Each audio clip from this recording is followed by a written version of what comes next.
নমস্কার, আমি সুস্মিতা। অনু সুস্মিস কিচেনে আরও একবার আপনাদের স্বাগত জানাই।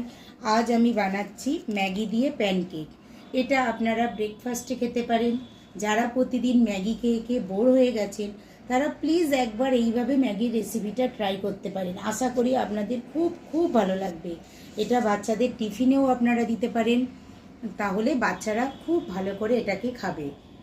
পুরো রেসিপিটা দেখার জন্য আপনাদের কাছে অনুরোধ রইল। ম্যাগির প্যানকেক বানাতে আজকে আমার লাগছে ম্যাগি। এখানে আমি সিদ্ধ করা ম্যাগি রেখে দিয়েছি, দুটো ডিম লাগছে, কাজু বাদাম লাগছে, ম্যাগি মশলা, পেঁয়াজ কুচো, লঙ্কা কুচো এবং টমেটো কুচো, আর লাগছে কর্নফ্লাওয়ার। প্রথমে আমি একটা বড় বোল এখানে নিয়ে নিচ্ছি। তারপর আমি দেখুন মিক্সচারটা এখানে বানিয়ে নিচ্ছি। ডিম দুটো প্রথমে আমি ফেটিয়ে নিচ্ছি, নিয়ে এতে দিয়ে দিলাম। এর মধ্যে আমি দিচ্ছি নুন। আমি এখন এতে 2 চামচের মতো ম্যাগি মশলা দিয়ে দিচ্ছি। কয়েকটা কাজু দিলাম, কিছুটা টমেটো কুচি, কিছুটা লঙ্কা কুচি এর মধ্যে আমি অ্যাড করলাম এবং এটাকে আমি ভালো করে ফেটিয়ে নিচ্ছি। আর দিয়ে দিলাম পেঁয়াজ কুচি।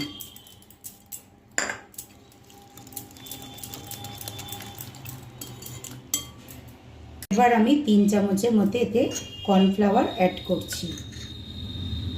আপনারা দেখুন এইভাবেই আপনারা বানাবেন।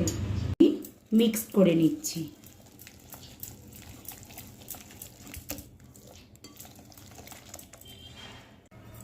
সিদ্ধ করা ম্যাগিটা সব শেষে আমি এর মধ্যে দিয়ে দিলাম, দিয়ে এটাকে ভালো করে আমি মিক্স করে নেব।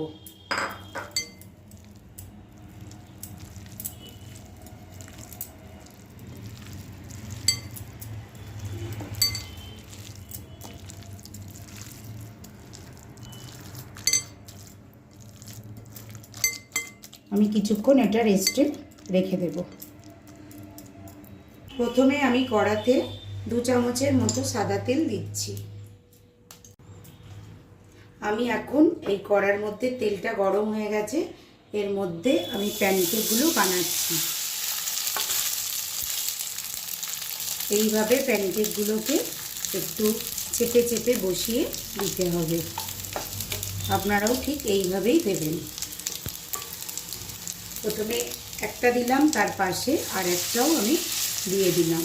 আপনারাও ঠিক এইভাবে দেবেন।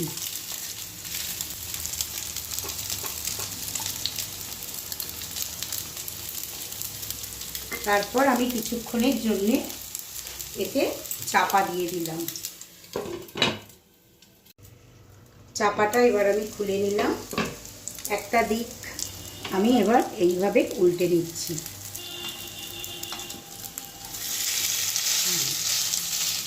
এইভাবে উল্টে নেবেন। দিয়ে একটু আলতো হাতে চেপে চেপে এটাকে বানাবেন, কারণ নাহলে ভিতরে কাঁচা থেকে যাবে।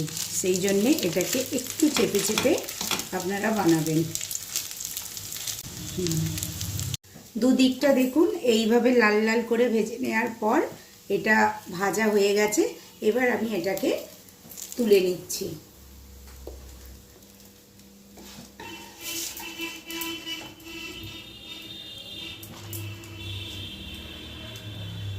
আমি আবার কড়াতে 2 চামচের মতো তেল দিয়ে দিলাম এবং এইভাবে আরও দুটো আমি এর মধ্যে দিয়ে দেব।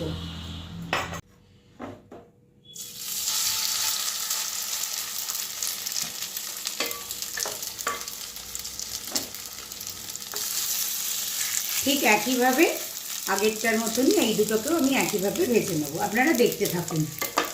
এইভাবে আমি আরও দুটো ভেজে নিয়েছি এবং এটা আমি তুলে সার্ভ করে নিচ্ছি।